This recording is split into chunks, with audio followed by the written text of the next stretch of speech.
దూడ అరుస్తోంది. తండ్రి బాధగా కూర్చున్నాడు. అడిగాడు, నాన్నగారు ఏమైందండి, మన ఇంట్లో ఉండవలసిన ఆవేది అని అడిగాడు. కార్తవీర్యార్జునుడు వచ్చాడురా, నేను ఆతిథ్యం ఇచ్చాను, ఆతిథ్యం అంతా తీసుకుని చెప్పను కూడా చెప్పలేదురా, ఆవును తోలుకు రండని దూడని విడిచిపెట్టి ఆవుని ఎత్తుకుపోయాడు రా అన్నాడు. అంత పని చేస్తాడా నాన్నగారు, చెప్తానుండండి అని వెంటనే తన పరశువు తీసి భుజాన వేసుకుని పరిగెత్తాడు.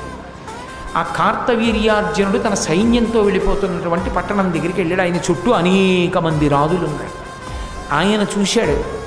ఎరా, నువ్వు ఆవుని విడిచిపెడతావా, నాతో యుద్ధం చేస్తావా అని అడిగాడు పరశురాముడు.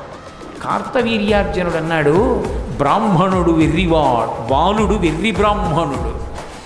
బ్రాహ్మణువోలెను ఉండలేక భూపాలులతోడ భూరి బల సత్వులతోడ భయంబు తక్కి కయ్యాలకు వచ్చినాడు.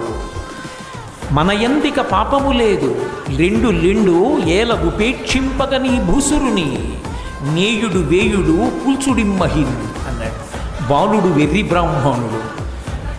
బ్రాహ్మణుడు అంటే అంత చులకన, గర్వం ఎక్కువైపోతే ఏమవుతుంది, ఇదం క్షాత్రం ఇదం బ్రాహ్మం అని ఆఖరికి ఆయన విజృంభించిన తర్వాత తెలిసింది. ఒక్క ఆవు వల్ల పరశురామావతారం అంత క్రౌర్యానికి వెళ్ళిపోయింది. పరశురామావతారం 21 మాటలు దండయాత్ర చేసి క్షత్రియుల్ని చంపడానికి కారణం గోవు జోలికి వెళ్ళడమే. కాబట్టి ఇప్పుడు ఆ కార్తవీర్యార్జునుడు పరశురాముడిని చూసి అన్నాడు, బాలుడు వెర్రి బ్రాహ్మణుడు. బ్రాహ్మణ పిల్లాడు కదూ, వెర్రేడు, ఏమీ తెలియదు.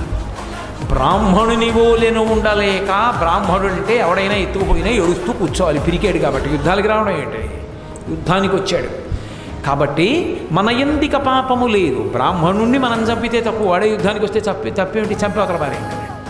కాబట్టి లెండు లేవండి, ఎందుకు ఈ భూసురుణ్ణి క్షమించడం, నేయుడు వేయుడు కూల్చుడిమ్మహిన్, చంపేసేయండి బ్రాహ్మణుడు అనేటప్పటికీ రాజులు సైన్యం అందరూ కలిశారు. ఆయన మీద బాణప్రయోగం మొదలుపెట్టారు. ఆయన వెంటనే ఆయనలో ఉన్నటువంటి శివకేశవుల యొక్క ఆవేశం బయటికి వచ్చి తన ఒక్క పరశువుతోటి ఆయన ధనుష్టంకారం చేసి బాణ పరంపరలతోటి ఈ మొత్తం సైన్యాన్ని పడగొట్టి ఒక్క దూకి తన యొక్క పరశువుతో కార్తవీర్యార్జునుడి 1000 చేతులు నరికేశాడు.